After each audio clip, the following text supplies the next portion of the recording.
Alexander has won at Issus. He has driven the great king of Persia into flight. But the war is not over. Darius still holds power across his empire, and above all, at sea. As long as command of the sea remains in enemy hands, every victory can still be undone. So Alexander makes a surprising decision. He will not chase the king. Not yet. First, he will strip Persia of command of the sea. Ahead of him stands Tyre, an island city guarded by water, high walls, and its own strong, well-armed fleet. To take it, he must attempt something no army has ever dared. And when he succeeds, the war will never be the same. But how do you take a city everyone thinks is impregnable?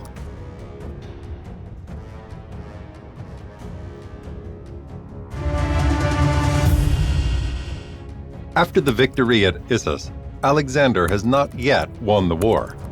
Darius III is still alive, even after a severe defeat. He is the last recognized Achaemenid great king, who took the throne in 336 BC, and he still rules an empire stretching more than 2,500 miles, from the Aegean to the lands of the Indus. It is a world far larger than Greece.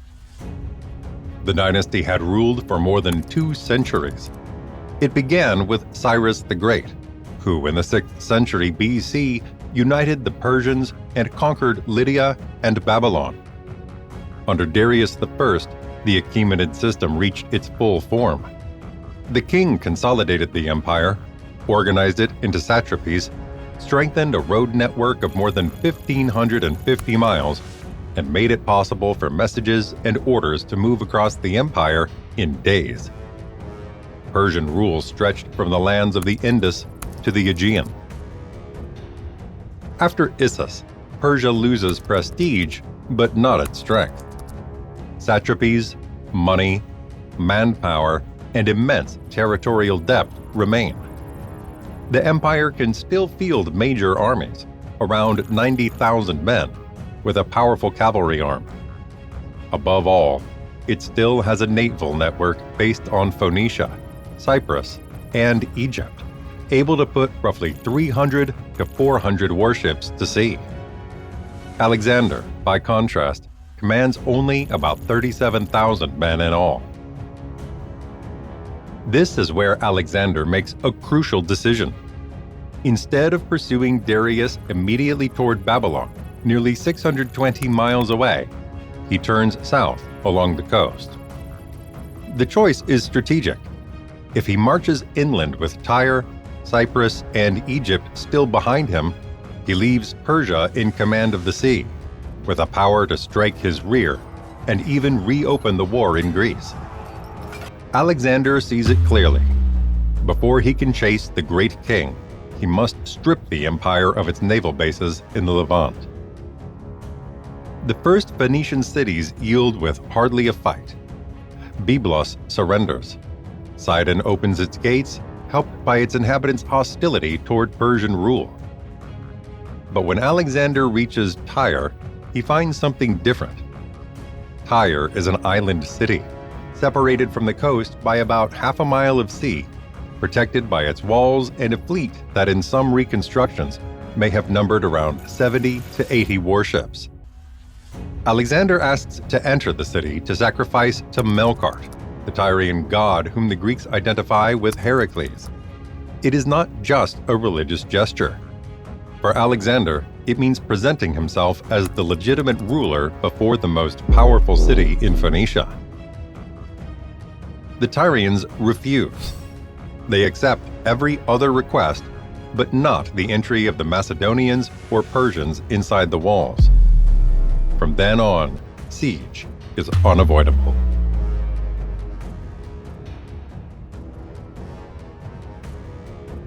Tyre is unlike any city Alexander has faced. It is a fortified island, cut off from the coast and defended by several thousand men. Its sea-facing walls rise to about 150 feet. For centuries, its strength has come from one fact above all: the sea. For Alexander, however, Tyre is an obstacle he cannot leave behind. If it stays in enemy hands, the Persian fleet keeps a foothold in the heart of the Levant. So he makes a decision that will become legendary. He orders his men to build a mole from the coast to the island. At first, it seems possible. Near the shore, the water is shallow. But the farther the men advance, the deeper it becomes. Near the city, it reaches more than 16 feet. The work turns brutal. Stone, earth, mud, currents, arrows, and attacks from Tyrian ships. In the end, the mole stretches about half a mile, built under the defenders' fire. Tradition says Alexander dreams of Heracles, who takes him by the hand and leads him into Tyre. The seer Aristander interprets the dream. The city will fall, but with difficulty. The prophecy will prove accurate. The Tyrians react at once. They launch a fire ship against the mole, destroying the towers and structures. For a moment, everything seems lost. Alexander persists. He widens the mole and tightens the siege. The balance begins to shift. About 80 Phoenician ships and 120 Cypriot ships go over to his side. From then on, Tyre is besieged by land and sea. During the siege, another offer from Darius arrives: 10,000 talents, one daughter in marriage, and all lands west of the Euphrates. Parmenion says he would accept it if he were Alexander. Alexander replies that he too would accept, if he were Parmenion. The war is no longer just Greek revenge. It is now a struggle for mastery of Asia.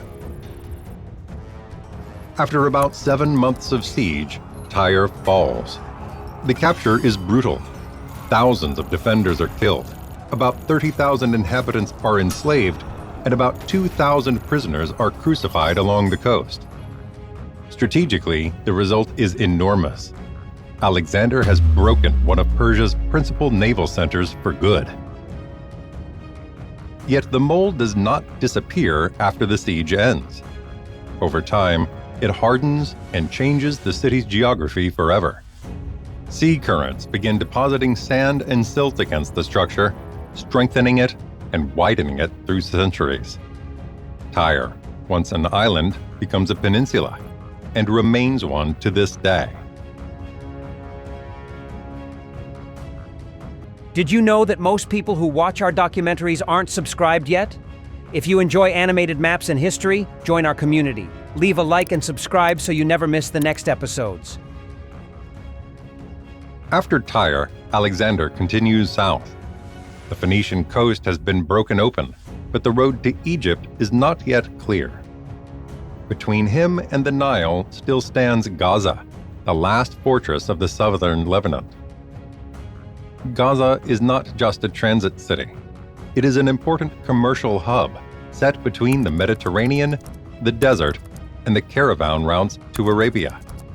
It has about 15,000 inhabitants and stands 2.5 miles from the sea, built on an artificial mound about 80 feet above the surrounding ground. This makes it extremely hard to besiege. From below, Macedonian siege engines cannot strike the walls with any real effect. Defending it is Battus, the city's governor. He has gathered supplies, mercenaries, and about 6,000 men, enough to resist for a long time. After Tyre, Alexander finds another city ready to defy him. To take Gaza, he must reshape the ground with major engineering works. He orders siege ramps built around the city to bring towers and engines up to wall height. At Tyre, he had turned sea into land. At Gaza, he must lift the earth up to the city. During the siege, an omen appears. According to tradition, a bird drops a stone near Alexander. The seer Aristander reads the sign. The city will fall, but the king must expose himself to danger. Shortly afterward, Alexander is wounded in the shoulder during the fighting. Despite the resistance, Gaza falls after a very hard siege. The capture is violent. Many defenders are killed, while much of the population, including women and children, is sold into slavery. Governor Battus is captured and punished with extreme, deliberate cruelty. The city is not razed, but the message is clear. Resistance means paying a terrible price. Now the last gate toward Egypt lies fully open.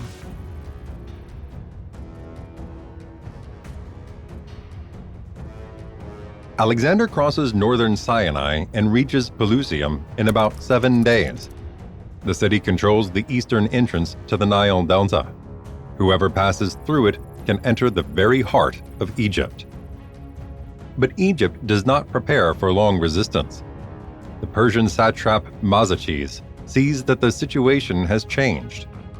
The Levantine coast is lost, Darius is far away, and the Macedonian army stands at the gates. So Egypt is handed over without a major battle. For Alexander, this is a turning point. In Phoenicia and Gaza, he had needed sieges. In Egypt, he enters as a liberator from Persian rule. He does not ravage the country or insult its cults. He does the opposite. He respects them and presents himself as a legitimate ruler.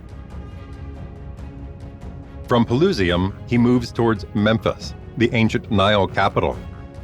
There, he offers sacrifices to Apis and the Egyptian gods. It is a powerful gesture. Alexander does not want to appear as an occupier. He wants to be recognized as pharaoh, the man replacing the Persians without destroying Egyptian order. Then he looks toward the western Nile Delta, between the Mediterranean and the Lake Mareotis, near the island of Pharos. He identifies the perfect site for founding a new city, Alexandria in Egypt. This is no whim. It is an imperial project.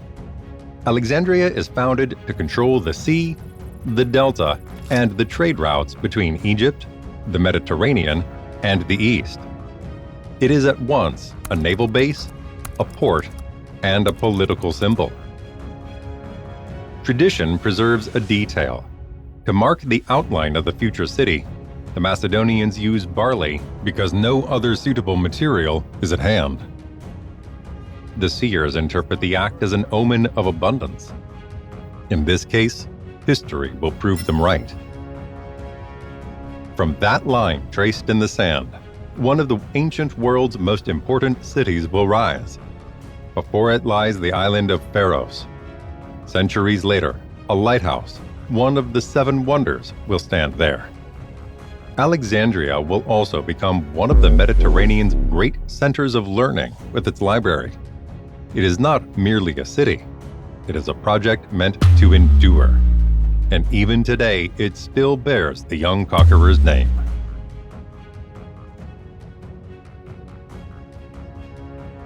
After founding Alexandria, the young king makes a decision that seems irrational in wartime.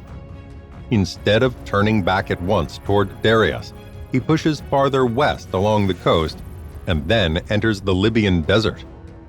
His destination is the oasis of Siwa, seat of the Oracle of Ammon, the Egyptian god whom the Greeks identify with Zeus. The journey is no simple religious detour.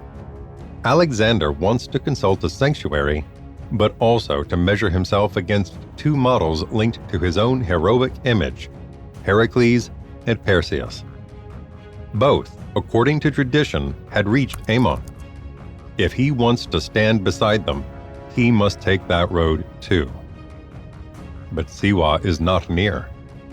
From the coast to the oasis, the route crosses hundreds of miles of desert. Heat, sand, thirst, and the risk of losing direction become real enemies. During the march, the army risks losing its way. Some traditions tell of sudden rain saving the march, others of ravens marking the route. The details change, but the meaning remains. Even during the journey, Alexander appears protected by something greater. When he reaches Siwa, he consults the oracle. We do not know exactly what was said. One tradition preserves a detail. The priest addresses him as "my son." Alexander interprets the words as "son of Zeus." What matters here is less what the oracle truly says than what Alexander can make others believe it said. After Siwa, Alexander can present himself differently. In Macedonia, he is king. For the Greeks, he is still the avenger against Persia. In Egypt, he is pharaoh. But now, after the Oracle of Ammon, his image rises higher still. Not only a ruler by right of conquest, but a man chosen by the gods. When he leaves Egypt, the eastern Mediterranean no longer shields Persia as it once did. Tyre has fallen, Gaza has yielded, Egypt is in his hands. Alexandria has been founded, and Siwa has given his power a new dimension. Now Alexander can turn back east, not merely to pursue Darius, but to seize the empire's heart itself.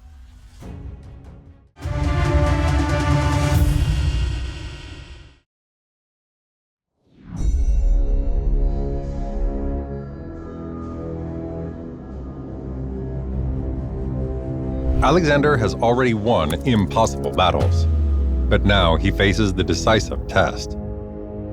At Gaugamela, Darius chooses the ground, prepares the plain, and deploys everything he has: scythed chariots, cavalry, elephants. This time, he means to stop Alexander by destroying him completely. If Alexander loses, the dream of Greek revenge ends there. If he wins, he seizes Persia's imperial heart. But defeating Darius is only the beginning, because after Gaugamela, Alexander is no longer just conquering Persia. He is trying to become its new ruler. But what price must he pay to become king of Asia?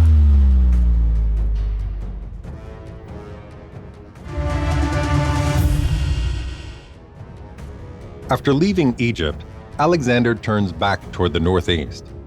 He crosses Syria again and heads for Mesopotamia. The sea is no longer the main strategic problem. Tyre has fallen. Gaza has been subdued.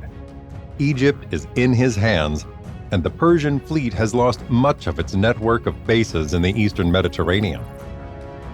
Now the war shifts inland. The center of the struggle moves toward the great rivers and cities of Achaemenid power: the Euphrates, the Tigris, Babylon, Susa, Persepolis. In 331 BC, Alexander reaches Thapsacus on the Euphrates. There he finds 2 boat bridges already started but not finished. Mazaeus is guarding the river with about 3,000 horsemen. When the Macedonian army approaches, Mazaeus withdraws. Alexander crosses the Euphrates and continues east. Then comes the Tigris. The crossing is harder, the current is strong, and yet even here, Darius still avoids direct battle. Meanwhile, the king tries diplomacy. He offers peace, territory, and dynastic marriage.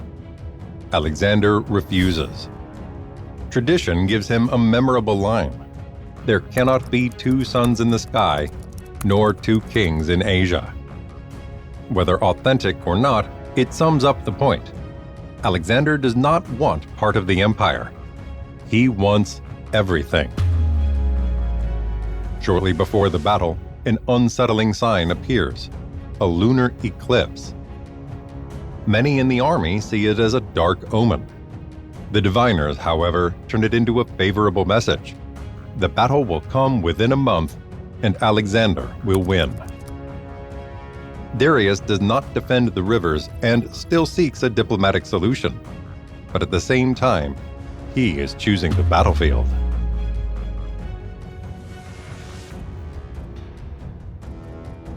Darius has learned from Issus. There, he had fought in a narrow space between sea and mountains, and his numerical advantage had been trapped by the terrain. At Gaugamela, about 55 to 60 miles from Arbela, Darius chooses a broad, open plain. Here, he can use what Persia has in abundance: space, cavalry, chariots, and numbers. The ground is prepared in advance. The plain is leveled to make movement easier for the scythed chariots. War vehicles fitted with side blades, meant to tear openings in the Macedonian line. Darius deploys about 200 of them. He also has about 15 elephants, more impressive than decisive, but useful for projecting Persian military power.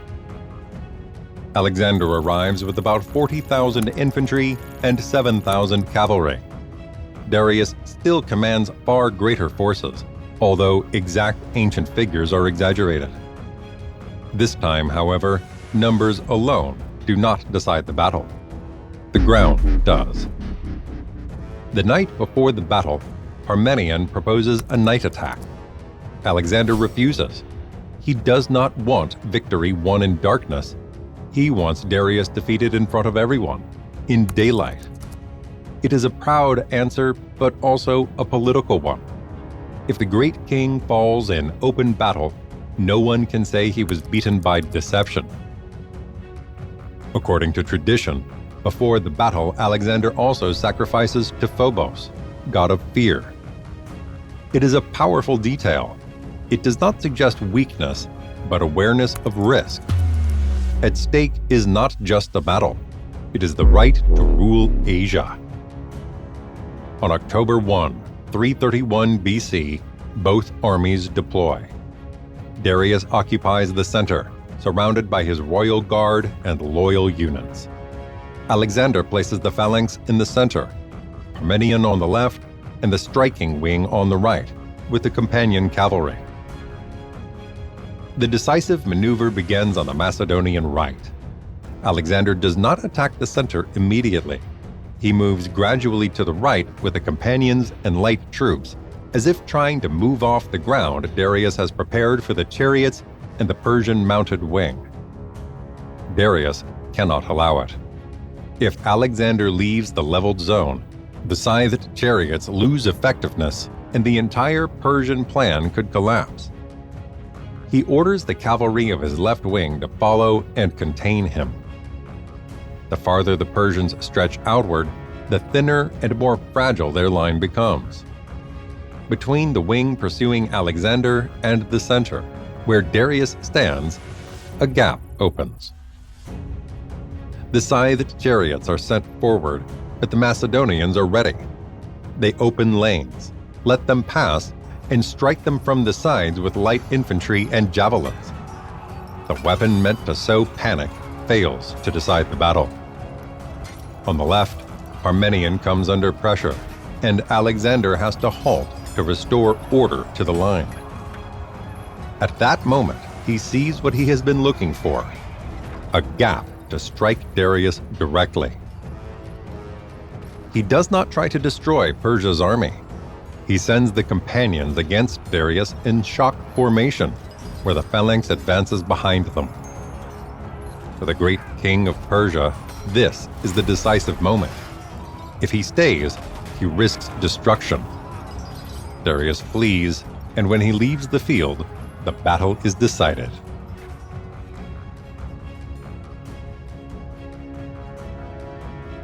After Gaugamela, Persia does not vanish in a day, but it stops functioning as a power capable of stopping Alexander. Darius flees towards Media. Alexander, however, chooses a different path. He does not pursue him immediately. First, he enters the cities that keep Achaemenid power standing. The first is Babylon. The city opens its gates without a major battle. It is a political handover more than a military surrender. Alexander enters as the new sovereign, respects local cults, and understands that governing Asia means controlling symbols, aristocracies, and administration. At Alexander's side is Hephaestion, his closest companion. While many Macedonians view this transformation with suspicion, Hephaestion remains firmly with the king. From Babylon, he heads for Susa, an imperial capital. The city falls without serious resistance, but the real blow is the treasure, about 50,000 talents. With it, he pays the army, funds new campaigns, and sends about 3,000 talents to Antipater in Europe. Before he reaches the symbolic capital, however, there is an obstacle. The Persian Gates, a mountain pass defended by Ariobarzanes, satrap of Persis. Here, Alexander runs into serious trouble for the first time after Gaugamela. The pass is narrow. Defenders strike from above, and the advance stalls. With help from a local guide, he finds a secondary route, and with a night march, outflanks the Persian position. At dawn, he attacks from behind while other troops attack from the front. The clash is hard, but decisive. The Persian line breaks. Sources differ on whether Ariobarzanes is killed or withdrawn. The road to Persepolis is open. Persepolis is not just any city. It is the monumental stage of Achaemenid kingship, the place where Persian power displays itself in its most solemn form. Here, Alexander finds an even greater treasure. According to tradition, up to 120,000 talents, wealth almost unimaginable for a Greek polis. Yet Persepolis also becomes the place of destruction. The royal palace burns. Revenge for Athens? A political gesture? The excesses of a banquet? Perhaps a combination of all three. It remains one of the most controversial episodes of Alexander's life.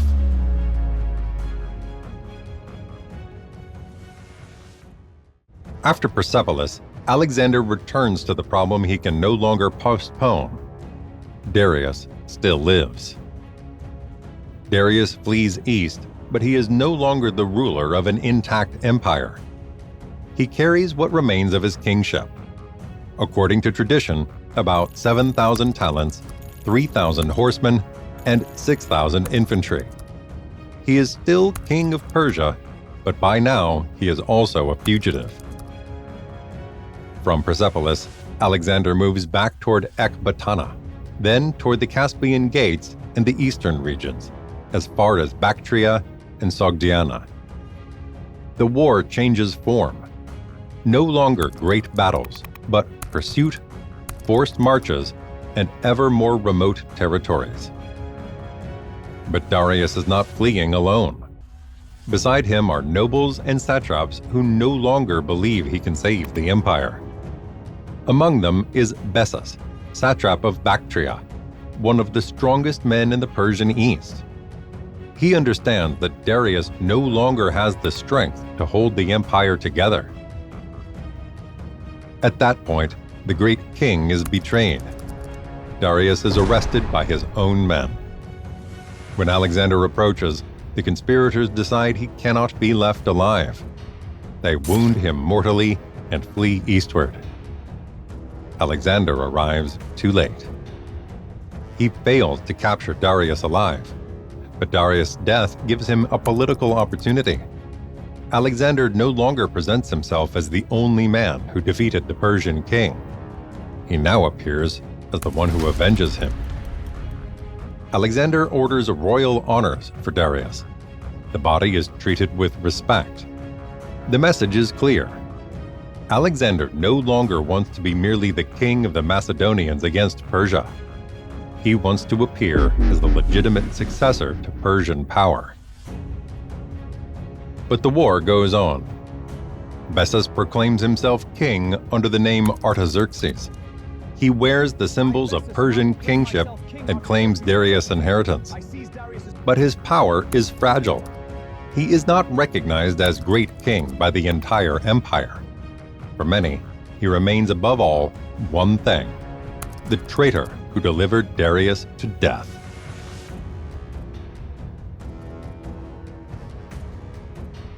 Even before the struggle with Bessus is over, a crisis erupts inside the Macedonian army. The first signal is the Philotas affair. Parmenian's son is accused of failing to report a conspiracy against the king.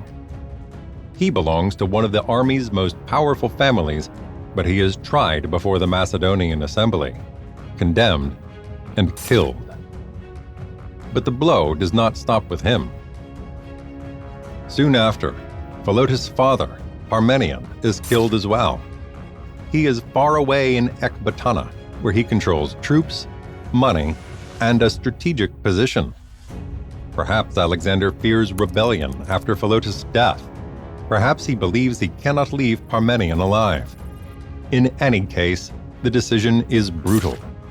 The man who served Philip and led the Macedonian wing in decisive battles is put to death. External conquest now becomes an internal settling of accounts. Only afterward does Alexander pursue Bessus. He too was betrayed by his men, captured, and handed to the Macedonians. The punishment is brutal. He is mutilated, then executed as the usurper and murderer of the great king. But the East does not surrender with him. In Sogdiana, local leaders like Spitamenes turn the war into ambushes, revolts, and pursuits. The Macedonian army has to split up, chase rebels, garrison cities, found new bases, and control distant regions ever farther from Macedonia. Then comes an even deeper wound. Cletus the Black. He is the man who saved Alexander's life at the Granicus. Without him, the expedition could have ended there. Years later, during a banquet, Cletus openly criticizes the king in front of everyone. He accuses Alexander of forgetting the Macedonians, exalting the Persians too much, and overshadowing Philip and the old companions. Wine, pride, and rage do the rest.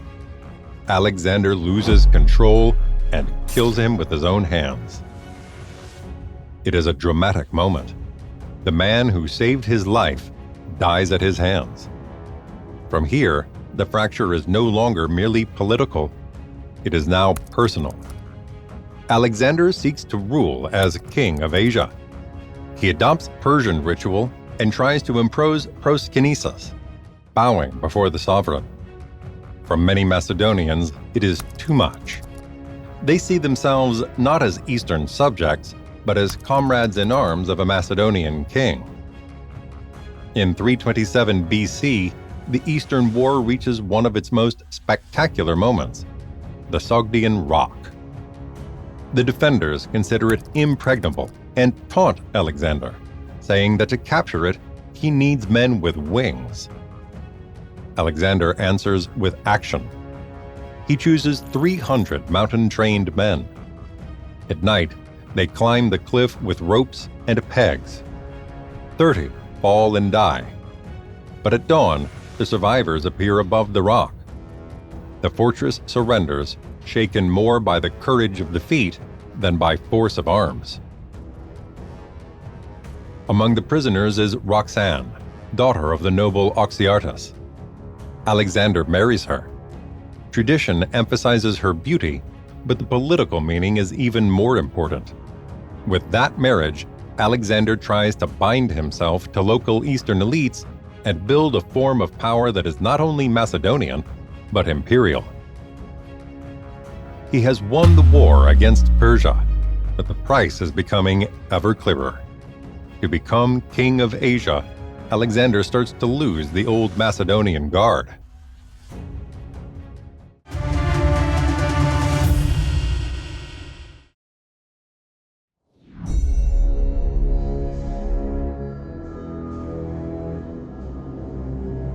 Alexander has founded more than 20 cities that will bear his name for centuries. He has beaten seemingly invincible armies. He has crossed deserts, mountains, and empires. He has burned Persepolis, the heart of Persia. Yet on India's frontier, something changes. For the first time, the conqueror who had bent the known world can no longer move forward. Darius does not stop him. Porus elephants do not stop him. The walls of his city do not stop him. His own men stop him. But why does antiquity's most victorious army decide that enough is enough? Right there, at the world's end. And how will Alexander, returning to Babylon, meet his death?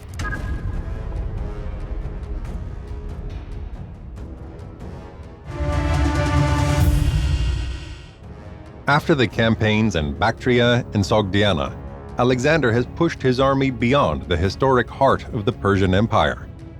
He has hunted Bessus, fought local revolts, taken fortresses considered impregnable, and married Roxanne, binding himself to Central Asia's elites. But for him, it is not enough. To the east lies another frontier.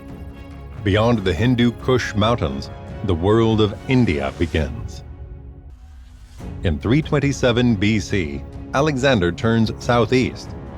After nearly 8 years of campaigns and roughly 11,200 miles of marching, his army is no longer the one that left Macedonia. It is around 40,000 strong, but by now it is a mosaic of Macedonians, Greeks, Persians, and Eastern troops. Behind the Macedonian army stretches not a single supply line, but a fragile system made up of conquered cities, local tributes, rivers, and scattered garrisons spread across thousands of miles. Many soldiers no longer feel like expeditionaries. They now feel like exiles. The army crosses the Hars Hindu Kush passes at elevations of 11,500 to 13,000 feet, then descends towards the Kabul Valley at the wider Indus system. This is no longer the war of great Persian capitals. Here, the terrain changes again. Mountains, gorges, rivers, fortified cities, and peoples used to fighting in difficult country. The advance is not a simple march.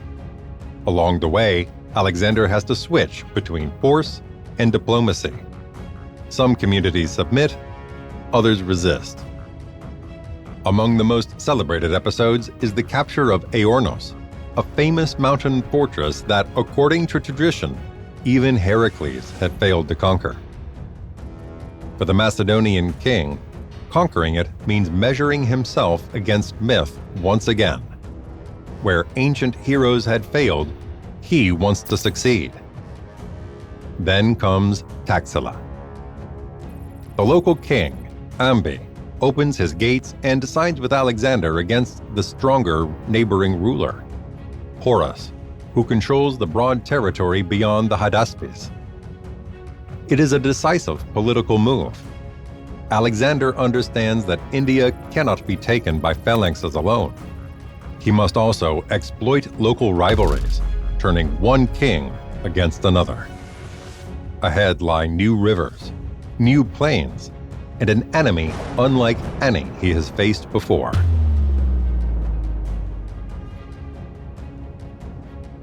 In 326 BC, Alexander reaches the Hydaspes, today's Jhelum. On the other side of the river waits Porus, the king who controls the territory between the Hydaspes and the Aesones, today's Chenab. Here, the problem is not the enemy, it is the river. The Hydaspes is wide, rain-swollen, and hard to cross. Porus knows this and deploys his army on the opposite bank, ready to strike at the Macedonians at their most vulnerable moment. As they enter the water, with horses, men, and weapons exposed to the current. Alexander cannot attack straight across. It would be suicide. So he does what he does best. He misleads the enemy.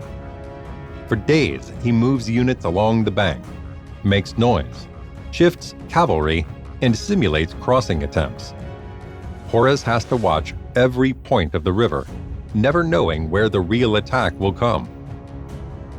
Then, During a night of rain and thunder, Alexander moves upstream with a selected force. He crosses the river far from the main point, using islands, darkness, and confusion. By the time Porus realizes what is happening, the Macedonians are already on his bank. Porus sends his son forward with cavalry and chariots to block the Macedonian bridgehead. But the attempt fails, and Alexander manages to secure the crossing. At that point, one of the hardest battles of his conquest begins. The Macedonian army numbers about 40,000 men. Porus can field about 30,000, including infantry and cavalry, plus chariots, and above all, war elephants. For the Macedonians, it is a shock. Elephants are not just huge animals. They are psychological weapons on the battlefield. They frighten horses, break formations, crush men, and create chaos in the phalanx. For the first time, the army that had bent Persia faces a force it cannot immediately control. The battle becomes ferocious. Alexander uses the cavalry to strike the flanks, while the Macedonian infantry advances with difficulty against the elephants and the Indian line. Little by little, Porus' army is squeezed. The elephants, wounded and maddened, end up creating disorder among their own men as well. Indian losses are heavy. Ancient sources give very high figures, such as 20,000 Indian infantrymen and 3,000 cavalrymen killed, with many elephants captured. In the end, Porus is defeated, but not humiliated. When Alexander asks how he wishes to be treated, Porus answers firmly, as a king. Alexander respects him, reinstates him, and entrusts him with even wider territories. It is a political choice. To govern northwestern India, he needs a strong local sovereign, not a devastated land. But the victory also leaves a personal wound. Soon after the battle, Bucephalus, the horse that had accompanied Alexander since adolescence, dies. In his honor, the king founds a city, Bucephala. Nearby, he also founds Nicaea to celebrate the victory. On the Hydaspes, Alexander has won again, but for the first time, the price of conquest begins to seem too high.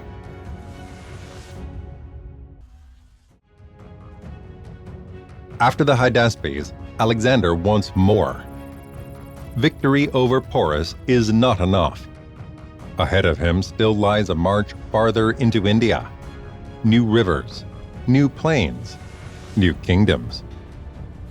Beyond the Hyphasis, today's bays, the road opens towards the Ganges and toward powers the Macedonians know only through stories, exaggerated numbers, and unsettling rumors from afar. But the army has reached its limit. For 8 years, it has fought with almost no real pause. It has crossed Asia Minor, Syria, Egypt, Mesopotamia, Persia, Bactria, Sogdiana, and now India. It has overcome deserts, mountains, great rivers, brutal sieges, local revolts, war elephants, and monsoons. For Alexander, every new frontier is a promise. For his men, it has become a nightmare beginning all over again. The breaking point comes in the Hyphasis. There, the army refuses to continue. It is not panic. It is not cowardice. It is years of accumulated fatigue. Ahead of them is not a single battle, but another world to cross. More rivers, more armies, elephants, rain, and distance from Macedonia. Konos, one of the most respected commanders, speaks for the soldiers. He tells Alexander what no one wants to say. The men have followed him to the ends of the world, but now they want to go home.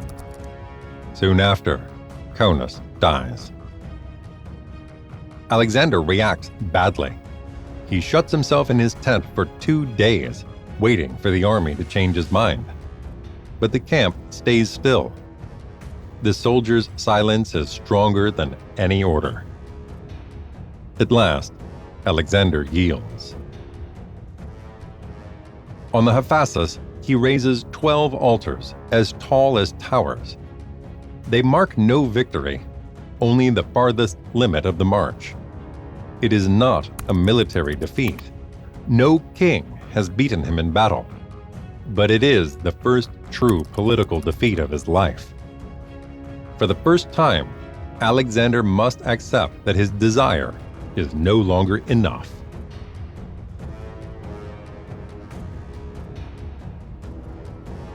After the Hyphasis, Alexander accepts that he has to turn back, but he does not choose a simple return west. He decides to descend along the Great Indus system, turning the retreat into a new campaign. He has a great fleet built, organizes transport along the rivers, and gives Nearchus a decisive role. He will later lead the naval expedition along the coast. The route follows the rivers, from the Hydaspes toward the Essenes, then along the Indus to the Delta and the ocean. The Indus fleet gathered there numbers hundreds of vessels, perhaps up to 800. Not only warships, but riverboats, horse transports, and supply ships. One contingent, about 17,000 to 20,000 men, is entrusted to Nearchus for the voyage toward the Persian Gulf. But even the return is full of resistance. Local peoples do not always submit easily, and Alexander keeps fighting as he always has, in full view of everyone. The most dramatic episode comes during the campaign against the Malians. In an assault on a fortified city, Alexander is among the first over the walls. For a moment, he is almost isolated, surrounded by enemies. He is struck by an arrow that pierces his armor and enters his chest. His men manage to save him, but panic spreads through the army. For several hours, many believe the king is dead. It is an echo of the Granicus. There, too, Alexander risked his life on the front line, but now that courage begins to seem increasingly dangerous, almost self-destructive. Finally, he reaches the ocean. For Alexander, it is an immense symbolic moment. After years of campaigns, he has brought Macedonians to what, for them, is the world's edge. Then comes the real return. The army is divided. Nearchus sails along the coast. Craterus leads some troops by a safer inland route. Alexander chooses instead the route through Gedrosia itself, the Macron Desert. There is calculation behind the choice. Alexander wants to surpass the legendary feats of Cyrus and Semiramis, and perhaps maintain contact with the fleet. But the result is a disaster. The march towards Pura lasts about 60 days. Heat, thirst, sand, dead animals, uncertain guides, and scattered columns turn the return into a human and logistical catastrophe. The sources do not agree on numbers, but according to some estimates, tens of thousands of people and animals may have died. Soldiers, servants, merchants, and pack animals. In 324 BC, Alexander returns to Susa. He is no longer just the conqueror who crossed Asia. He wants to turn conquest into a stable system. Here, he stages his most ambitious project, joining the Macedonian and Persian elites. The weddings at Susa are not a private celebration. They are a political act. Alexander marries Stateria, daughter of Darius, and perhaps also Peristatus, daughter of Artaxerxes III. Hephaestion, the king's closest companion, marries Drypetus, another daughter of Darius. In this way, their future descendants would be tied to the same Persian royal line. About 80 companions marry Persian and Median women. Thousands of soldiers who had already married Asian wives receive gifts. These are not romantic unions between peoples. They are imperial policy imposed from above, and Macedonians resent it. Soon after, at Opis, tension explodes. Alexander wants to discharge older or wounded veterans and integrate more Asian troops into his army. For him, it is an imperial necessity. For the Macedonians, it is humiliation. They now feel replaced. They are no longer the sole heart of the conquest. The fracture that once involved individual officers now involves the whole army. After the clash, Alexander manages to mend it only partly. Reconciliation happens, but trust never truly returns to what it was before. Then comes the most personal blow. At Ecbatana, in 324 BC, Hephaestion falls ill during celebrations and dies after days of fever. Their bond was so close that it was often compared to Achilles and Patroclus. According to some, it may also have been romantic.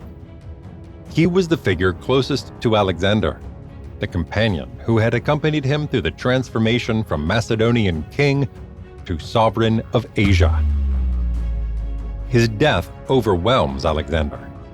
The mourning is immense, almost beyond control.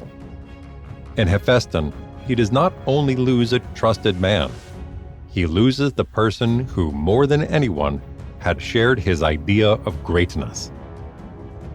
Alexander prepares almost royal honors for him. Tradition speaks of an immense funeral pyre at a cost of 10,000 talents. In 323 BC, Alexander returns to Babylon. He is not a tired king preparing to stop. He is already planning new campaigns, probably toward Arabia, and new projects in the Persian Gulf. Then he falls ill after a banquet.